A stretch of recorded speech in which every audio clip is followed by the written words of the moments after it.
السلام علیکم۔ وعلیکم السلام ورحمۃ اللہ۔ حضرت کیا حال ہے؟ الحمدللہ، آپ سنیں بھائی عامر صاحب ٹھیک ہیں؟ الحمدللہ ٹھیک ٹھاک ہیں۔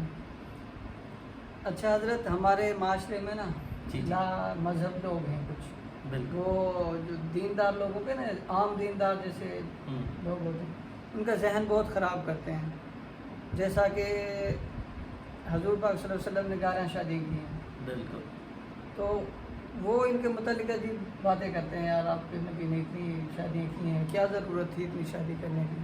تو ہم تو اللہ کا شکر ہے، حضرت پاک صلی اللہ علیہ وسلم کی جتنی بھی شادیاں ہیں ان کو مانتے ہیں، وہ اور ہماری مائیں ہیں۔ بالکل۔ تو یہ ذرا مجھے جب کوئی وہ پوچھیں یہ بات تو ہم ان کو کیا جواب دیں، اس میں ہمارے تھوڑا سا اصلاح کریں۔ بہت مہربانی، آپ نے اچھا کیا ہے، اور یہ سوال حقیقت میں سوال ہے۔ یقین جانیے، ایک پروفیسر جو پڑھا لکھا ہے، جی جو لیکچرار ہے، اس کا دماغ خراب ہو سکتا ہے تو سادہ قسم کا جو مسلمان ہوتا ہے اس کا مائنڈ خراب کیسے نہیں ہو سکتا؟ جی یہ بالکل حقیقت ہے۔ ایک پروفیسر جہاز میں سفر کر رہا تھا اور اس کی سیٹ ایک لبرل قسم کے انسان کے ساتھ ہوئی تھی۔ اب وہ پروفیسر اس کے ساتھ گپ شپ میں مصروف ہوا تو اس نے اس پروفیسر کا ذہن خراب کر دیا، اور حضور صلی اللہ علیہ وسلم کی محبت نا شکر ہے ہر مسلمان کے دل میں پائی جاتی ہے، اور اتنا پائی جاتی ہے کہ اتنی محبت ہمارے ماں باپ کی، آل اولاد کی بھی محبت ہمارے دل میں اتنی نہیں جتنی ہمارے حضور اکرم صلی اللہ علیہ وسلم کی محبت ہمارے دلوں میں پائی جاتی ہے۔ جی اس محبت کے لیے نہ تو پڑھا لکھا ہونا ضروری ہے، نہ ہی اس کے لیے جاہل ہونا ضروری ہے۔ یہ محبت فطری محبت ہے حضور کے ساتھ، مطلب یہ پڑھنے سے نہیں آتی، یا اسی طرح یہ کسی کے ساتھ بیٹھنے سے اتنی نہیں آتی، یہ خود بخود یہ تو ہمارے ایمان کا درجہ ہے نا، جی کہ جی حصہ ہے کہ ہمارے اگر حضرت پاک صلی اللہ علیہ وسلم کی محبت نہیں ہوگی تو ہمارا ایمان مکمل نہیں ہوگا۔ لا یؤمن احدکم حتی اکون احب الیہ من والدہ وولدہ والناس اجمعین۔ حضور نے خود فرمایا اس وقت تک کامل مومن ہو ہی نہیں سکتے جب تک ماں باپ اور ساری دنیا سے زیادہ عزیز میں نہ ہو جاؤ۔ جی یہی وجہ ہے صحابہ کرام نے یہ ثابت کر کے دکھایا ہے کہ آپ ہمیں سارے جہان سے زیادہ عزیز ہیں۔ حضرت حذیفہ رضی اللہ تعالی عنہ کا ابا کٹا پڑا ہے، بھائی کٹا پڑا ہے، اور چچا کٹا پڑا ہے، اس کے باوجود حضور کو نہیں چھوڑ رہے۔ تو یار یہ مثال تو انہوں نے ثابت کر کے دی ہے۔ جی جی تو اس محبت کو ختم کرنے کے لیے نا لوگ ان طرح کے اشکالات کا سہارا لیتے ہیں کہ جی حضور نے تو 11 شادیاں کی تھی، یہ نبی کے کام ہے کہ وہ، یہ تو خواہش پرست کے کام ہو سکتے ہیں، معاذ اللہ ہم تو سوچ ہی نہیں سکتے ہماری جو حضور کے گھر والے ہیں وہ آپ کی طرح۔ بالکل حقیقت ہے، قرآن میں یہ فیصلہ اٹل ہے، ازواجہ امہاتہم، حضور کی بیویاں ہماری مائیں ہیں۔ لیکن ان کے ساتھ حضور صلی اللہ علیہ وسلم کو شادیوں کی کس ضرورت پڑی ہے 11 کے ساتھ؟ مطلب ہمیں 4 کا حکم ہے، اسی طرح حضور کو 11 کا کیوں اجازت دی گئی ہے؟ تو یہ سوال تو بنتا ہے۔ اور ایک پروفیسر کا دماغ خراب ہو سکتا ہے تو عام انسان کا بھی بڑے آسانی سے اور ایزیلی طریقے سے ہو سکتا ہے۔ جی تو اس کے لیے ضروری ہے کہ ہم اس طریقے پر سمجھائیں جس طریقے پر پروفیسر کے دماغ کو درست کیا گیا ہے۔ وہ پروفیسر کہتا ہے میرا جہاز میں دماغ تو خراب ہو گیا، اور میں حضور صلی اللہ علیہ وآلہ وسلم سے جو عقیدت رکھتا تھا اس عقیدت والے رشتے کو بھی توڑ بیٹھا، معاذ اللہ۔ اچھا جی جی۔ پھر وہ کہتا ہے میں دین کا نا دشمن بن گیا، مطلب اندرونی طور پر میرے جو دل کے اندر دین اسلام کی محبت تھی اور اپنے مذہب کی عقیدت تھی، حضور کے ساتھ محبت تھی، وہ ساری توڑ بیٹھا، صرف اس لیے کہ وہ لامذہب جو بندہ تھا نا اس نے میرا ذہن خراب کر دیا تھا۔ پھر ہوا یوں کہ حیدرآباد کے اندر نا ایک کالج میں تقریب تھی، اس میں یہ ایک پروفیسر بھی مدعو تھا، اس کو بھی انوائٹ کیا گیا تھا۔ اب یہ کہتا ہے جب میں وہاں پر گیا تو مولوی صاحب وہ شروع میں کہتے ہیں نا نحمدہ و نصلی علیہ، یہ ان کے الفاظ چل رہے تھے، اور میں ذہن کے اندر سوچ رہا تھا کہ یار میں مولوی کو تو نہیں سنوں گا کم از کم، نہیں یار میں نہیں جانا چاہتا۔ یہ مطلب اتنا بدظن ہو چکا تھا۔ اب وہ کہتا ہے میں مولویوں کی بات کو سننے کے لیے بھی تیار نہیں تھا اور دیکھنے کے لیے بھی تیار نہیں تھا، مطلب اتنا بدظن کہ یار یہ کس دین اسلام کی بات کرتے ہیں جس میں صرف ہے خواہش اور ہمیں خواہشات سے روکا جا رہا ہے۔ ہاں جی اب وہ کہتا ہے میں اس کو برا منا رہا تھا، لیکن پھر ذہن میں سوچ رہا تھا لوگ کیا کہیں گے. اچھا یہ لوگ کیا کہیں گے، کسی کو تو لے ڈوبی ہے اور کسی کو اچھا بنا دیا ہے. اب مثال کے طور پر جو سر عام زنا کرتا ہے یا سر عام بوس و کنار کرتا ہے یا سر عام گناہ کرتا ہے، وہ بھی یہ سوچتا ہے کہ لوگ کیا کہیں گے. اگر گناہوں سے رکنے کے لیے یہی سوچ رہا ہے کہ لوگ کیا کہیں گے، تو پھر تو یہ کیا ہے، لوگ کیا کہنے والا جملہ اچھا ہے یار، اس کو انسان بنا رہا ہے. تو اب پروفیسر کہتا ہے کہ میں سوچنے لگا کہ لوگ کیا کہیں گے، تو میں اس لیے میں نے کہا چلو کوئی نہیں، جا کر اب مجبور ہو کر، کوئی نہیں یار مجبور ہوں تو جا کر بیٹھ ہی جاتا ہوں کہ لوگ کیا کہیں گے. اتنا سفر کر کے آیا ہوں اور مجھے انوائٹ کیا گیا خصوصی طور پر، اب آ تو گیا ہوں، برداشت ہی کرتا ہوں، کیا کر سکتا، برداشت ہی کرنا پڑے گا. اب وہ کہتا میں بیٹھ تو گیا. اب مولوی صاحب نے جب خطبہ پڑھا، خطبہ پڑھنے کے بعد اس نے ایک شعر پڑھا، شعر پڑھنے کے بعد اس نے یہی ٹاپک چھڑا کہ حضور صلی اللہ علیہ وآلہ وسلم نے 11 شادیاں کب کیوں کی تھی، کب کی اور کیوں کی اور کیسے کی. تو پھر میرے ذہن کے اندر میں یہ بات آئی کہ ہاں ان چیزوں کی تو مجھے بھی ضرورت ہے، چلو یہ میرے موافق ہے، اس کی بات سنتا ہوں. تو کہتا ہے جب اس نے مولوی صاحب نے نا یہ کہا کہ حضور نے کتنی شادیاں کی اور کب کی، کیوں کی، یہ الفاظ کہے تو میں چکنا ہو گیا، ایکٹیو ہو گیا. اور کیونکہ میں بھی اس چیز کا طالب تھا جس کی وجہ سے میں ڈسٹرب ہوا پڑا ہوں، وہی باتیں وہ کر رہا ہے تو چلو میں سنوں، سننا تو بنتا ہے کیونکہ انہی کی وجہ سے میں بدظن ہوا پڑا ہوں. تو وہ کہتا ہے میں تھوڑا نا متجسس ہوا، میرے اندر نا تجسس سا پیدا ہوا، ہاں اس کی باتوں کو سننا چاہیے، یہ ضروری ہے. انہی باتوں کو سن کر تو وہ بغیرت بنا تھا، تو لہٰذا ان باتوں کو سننا چاہیے. اب وہ کہتا ہے جب میں سننے بیٹھا تو مولوی صاحب نے جس انداز میں بیان کیا نا، بعد میں میری آنکھوں سے آنسو آ رہے تھے اور میں سیدھا مسجد میں جاتا ہوں، جا کر سجدے کے اندر گر جاتا ہوں کہ یار کس قسم کا مجھے خبیث ملا تھا جس نے مجھے میرے حضور کا بھی دشمن بنا دیا ہے. مجھے حقیقت کا پتہ ہی نہیں چلا کہ حضور صلی اللہ علیہ وسلم کی کتنی شادیاں تھی، کیوں تھی اور حضور نے ایسا کیوں کیا ہے. تو اسی انداز پر میں بھی تھوڑا آپ کو بتلا دیتا ہوں تاکہ آپ کا بھی، اور اسی طرح جو سادہ قسم کا مسلمان ہے جو ان قسم کے اعتراضوں سے ڈسٹرب ہوتا ہے، پریشان ہوتا ہے، تو اس کی بھی ذہن سازی ہو جائے. تو پہلے نمبر پر تو دیکھیں حضور اکرم صلی اللہ علیہ وآلہ وسلم نے جو پہلی شادی کی ہے نا 25 سال کی عمر میں، وہ حضرت خدیجۃ الکبریٰ سے کی ہے.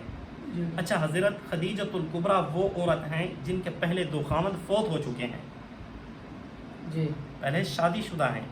حضور نے پوری زندگی ان کے ساتھ گزاری ہے، 26 سال حضور نے حضرت خدیجہ کے ساتھ گزارے ہیں. اب یہ دیکھیں کوئی لوگ اب یہ جو اعتراض کرنے والے ہیں نا، یہ نہیں بتلائیں گے کہ یار واقعی تمہارا نبی کیا شان والا تھا جو بیوہ کا بھی سہارا بن رہا ہے. اچھا آج کل بیوہ کے ساتھ شادی کرنا عیب سمجھا جاتا ہے، بالکل. اس زمانے میں بتاؤ کتنا عیب ہوگا، کتنا عیب سمجھا جاتا ہوگا. وہ تو جہالت کا دور تھا. جہالت کا دور ہے. آج پڑھا لکھا دور جس کو کہا جا رہا ہے، ہر گھر کے اندر بستہ اٹھا کر بچہ جا رہا ہے. اس دور کے اندر بیوہ کے ساتھ شادی کرنا معیوب سمجھا جاتا ہے، لیکن حضور بیوہ کو کیا کر رہے ہیں، عزت دے رہے ہیں اور ان کے ساتھ پوری زندگی گزار رہے ہیں. حضور کی ساری اولاد صرف حضرت ابراہیم غالباً وہ کہتے ہیں ماریا قبطیہ سے تھے، ساری اولاد ہی انہی سے ہے، حضرت خدیجۃ الکبریٰ سے.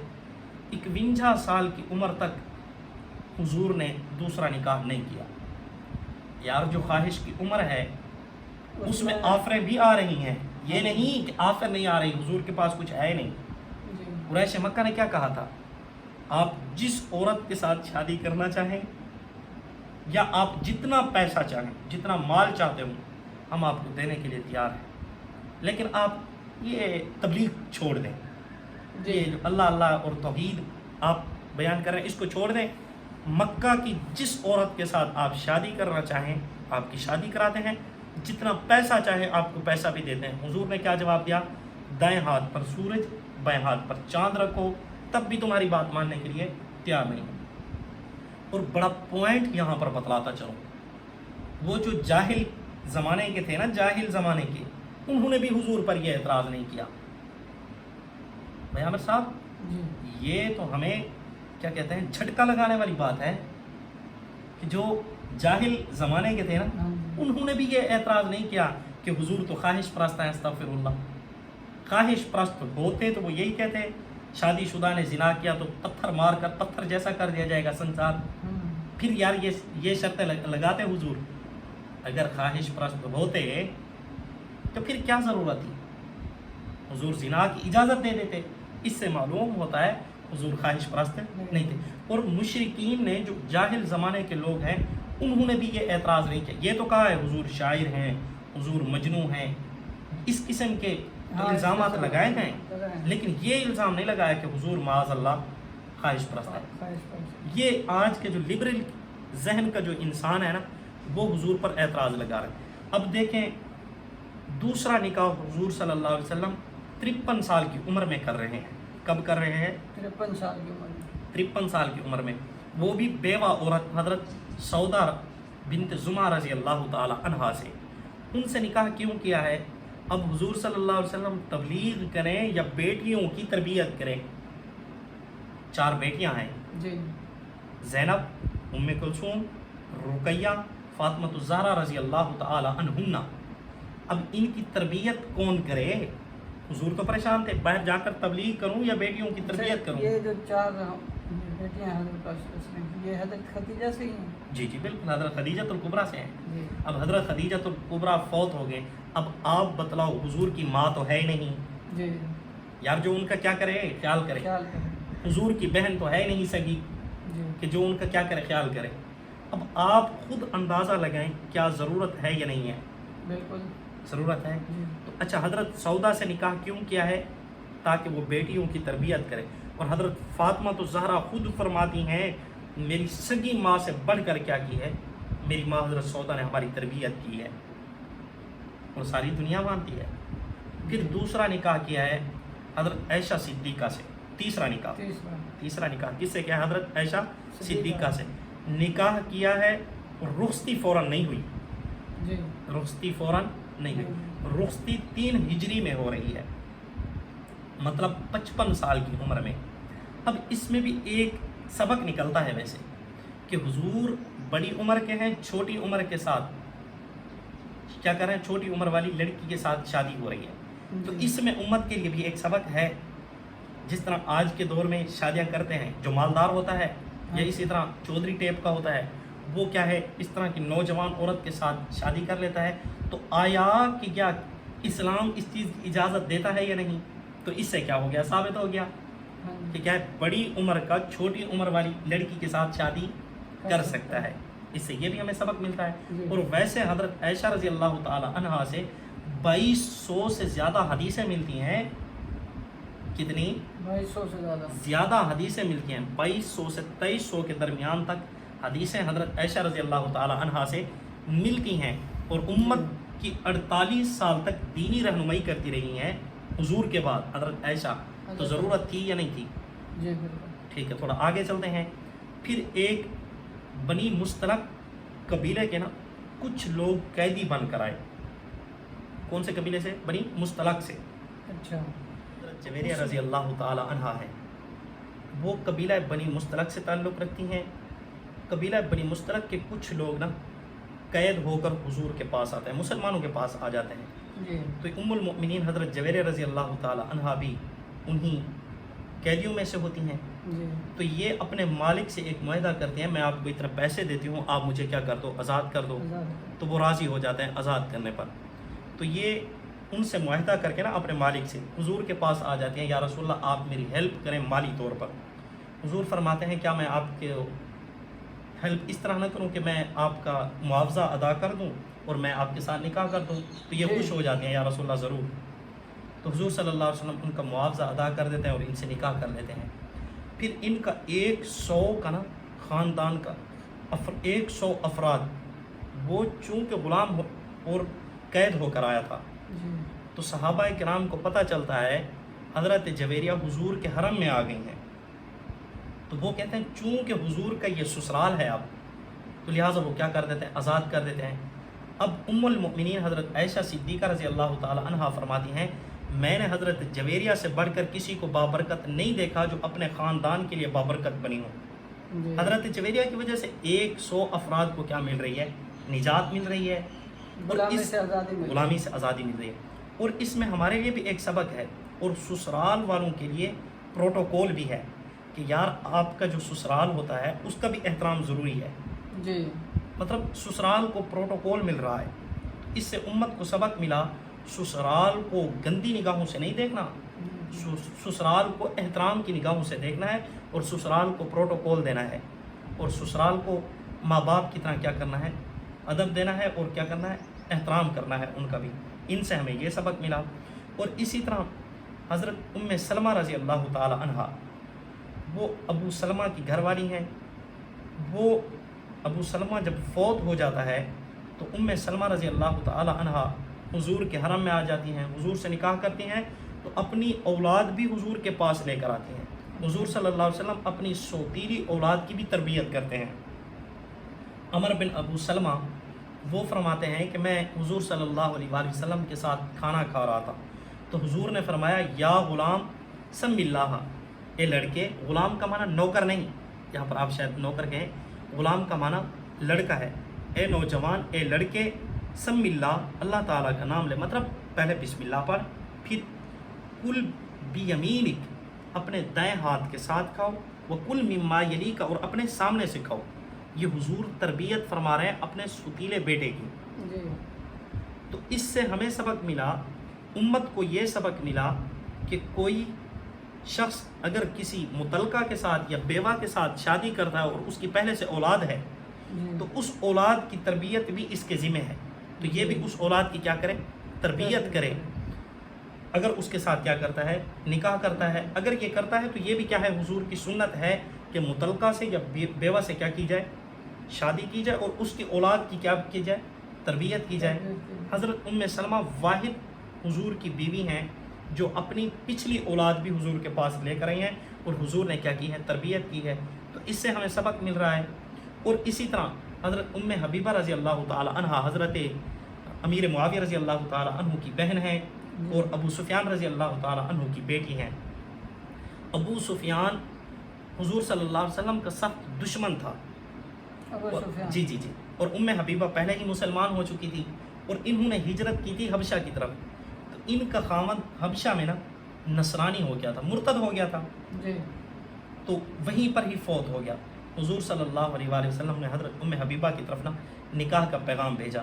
جب حضور نے ام حبیبہ رضی اللہ تعالی عنہا سے نکاح کر لیا، اور اس کا حق المہر ادا کرنے والا نجاشی بادشاہ ہے حبشہ کا، اچھا حضور نے جب ان سے نکاح کیا اور ابو سفیان کو پتہ چلا، تو اس نے کہا نہیں، اب حضور کے ساتھ لڑوں گا نہیں۔ پہلے تو میں چکروں میں تھا کہ حضور کا ناک کاٹوں، مطلب حضور کو ذلیل کروں، بیزتا کروں، لیکن اب نہیں، اب حضور سے بڑھ کر پہلوان کوئی نہیں، اب حضور سے بڑھ کر طاقت والا اور عزت والا کوئی نہیں۔ لہٰذا ابو سفیان نے بھی کلمہ بھی پڑھا ہے، اور حضور صلی اللہ علیہ وسلم کا احترام بھی کیا ہے۔ تو ایک خاندانی جو لڑائی چل رہی تھی وہ حضرت جویریہ رضی اللہ تعالیٰ استغفر اللہ حضرت ام حبیبہ رضی اللہ تعالیٰ عنہا کی وجہ سے کیا ہوئی؟ ختم ہوئی، اور ان کے والدین کے اسلام کا سبب بھی بن رہی ہے۔ تو حضور صلی اللہ علیہ وآلہ وسلم نے جو شادیاں کی ہیں اس میں کوئی نہ کوئی کیا تھی؟ حکمت تھی۔ اور جو حضور صلی اللہ علیہ وآلہ وسلم کے جوانی کے ایام ہیں ان میں تو ایک ہی بیوی کے ساتھ زندگی گزار رہے ہیں، اور وہ بھی بیوہ کے ساتھ، اور آفریں بھی آ رہی ہیں، اس کے باوجود نکاح نہیں کر رہے۔ تو اس سے معلوم ہوا ہے کہ حضور صلی اللہ علیہ وآلہ وسلم خواہش پرست نہیں تھے۔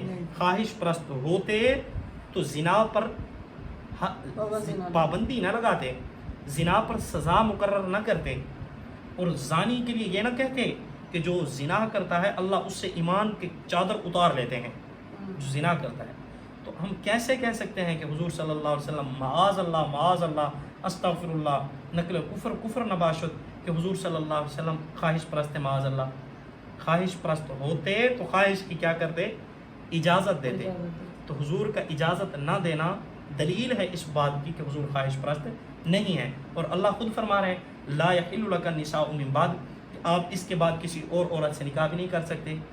اگر حضور خواہش پرست، مطلب یہ جو 11 شادیاں ہو گئی آپ، ان کے بعد میں ابھی رہتی ہے نا حضرت حفصہ رضی اللہ تعالیٰ عنہ. جی بالکل رہتے ہیں. میں یہی عرض کر رہا ہوں کہ یہ جو 11 نکاح ہوئے ہیں نا حضور کے، ان کے بعد اگر حضور خواہش پرست ہوتے تو میں آپ کو جواب دے رہا ہوں جی اس اعتراض کا جو آپ نے اٹھایا ہے، اور جس نے پروفیسر کا بھی دماغ خراب کیا ہے، اور جس کی وجہ سے لبرل قسم کے لوگ مسلمانوں کو پھسلاتے ہیں، اسی کا جواب دیتا ہوں کہ حضور صلی اللہ علیہ وسلم نے نکاح اس لیے کیا ہے کہ ان میں کوئی نہ کوئی حکمت تھی، اور میں آپ کو چند ایک حکمتیں گنوائی ہیں جس کی وجہ سے ہمارے ذہن کو کیا ملتی ہے، تسلی ملتی ہے، اور جس کا تعلق بھی حقیقت کے ساتھ ہے، جی اور حقیقت پر مبنی ہے یہ حقیقتیں، جس کو ہم ساری حقیقتیں تو ہم بیان کر ہی نہیں سکتے. ساری حقیقتیں اگر آپ نے پڑھنی ہے، ساری حکمتیں آپ نے پڑھنی ہیں، تو پھر آپ یہ کتب کا مطالعہ کریں کہ حضور صلی اللہ علیہ وآلہ وسلم نے 11 نکاح کیوں فرمائے ہیں، 11 بیویاں حضور کی کیوں ہیں. آپ ان کتب پر مطالعہ کریں، انشاءاللہ آپ کا ذہن مزید صاف ہوگا. چند حکمتیں میں نے آپ کو کیا کی ہیں، گنوا دی ہیں. میں نے کہا اگر حضور خواہش پرست ہوتے تو اپنے اوپر پابندی لگاتے، جی لا یحل لک النساء، کہ آپ ان عورتوں کے علاوہ کسی اور عورت سے نکاح نہیں کر سکتے. خواہش پرست تو کہتا ہے کہ نہیں میں اور زیادہ نکاح کروں، حالانکہ اور جو نبی ہیں ان کی 100 بیویاں بھی ہیں. حضرت سلیمان علیہ السلام کی کتنی بیویاں تھیں، حضرت داؤد علیہ السلام کی کتنا بیویاں تھیں، لیکن ان پر کوئی اعتراض نہیں کرتا. ہمارے حضور صلی اللہ علیہ وسلم پر اعتراض کرتے ہیں، اور جو سادہ قسم کے مسلمان ہیں ان کے دل سے حضور صلی اللہ علیہ وسلم کی محبت ختم کرتے ہیں. تو میرے خیال میں اپنی بات سمجھا چکا ہوں کہ حضور صلی اللہ علیہ وسلم نے رضی اللہ تعالیٰ عنہ کا کیا. جی حضرت حفصہ رضی اللہ تعالی عنہا سے حضور نے نکاح کیا ہے، تو وہ بھی مطلقہ تھی. حضور نے حضرت حفصہ سے نکاح کیا ہے تاکہ حضرت عمر کی حضور صلی اللہ علیہ وسلم کے ساتھ رشتہ داری جڑ جائے. تو وہ تو حضرت عمر سے کا کیا تعلق تھا؟ حضرت حفصہ حضرت عمر کی بیٹی ہیں، جس طرح حضرت عائشہ حضرت ابو بکر کی بیٹی ہیں. اچھا حضرت ابو بکر نے بھی رشتہ داری قائم کی ہے. رشتہ داری کوئی چھوٹا پروٹوکول نہیں ہے، یہ بہت بڑا پروٹوکول ہے. اس لیے حضرت عمر فاروق کی رشتہ داری بھی جڑ گئی، کن کے ساتھ، حضور کے ساتھ. تو اس لیے ان کے ساتھ بھی نکاح کے، حالانکہ یہ بھی کیا ہے، مطلقہ ہیں. کون؟ حضرت حفصہ. تو حضور صلی اللہ علیہ وسلم خواہش پرست ہوتے تو ایک کنواری حضرت عائشہ کے ساتھ نکاح کر رہے ہیں، باقی تو ساری بیوہ ہیں یا مطلقہ ہیں. تو اس سے معلوم ہوا حضور صلی اللہ علیہ وسلم خواہش پرست نہیں ہیں، بلکہ حضور صلی اللہ علیہ وآلہ وسلم خیر خواہی کے طور پر اور حکمت کے طور پر، اور اس میں دین کے مفاد ہیں، اس لیے کیا کہ ہیں 11 نکاح حضور صلی اللہ علیہ وسلم کر رہے ہیں. ٹھیک ہے حضرت، بہت شکریہ آپ کا، آپ نے ہمیں اپنے علم سے نوازا. دیکھیں یہ تو ہماری ذمہ داری بنتی ہے نا، کم از کم جو اس طرح کے اعتراضات ہیں ان کا جواب دیں.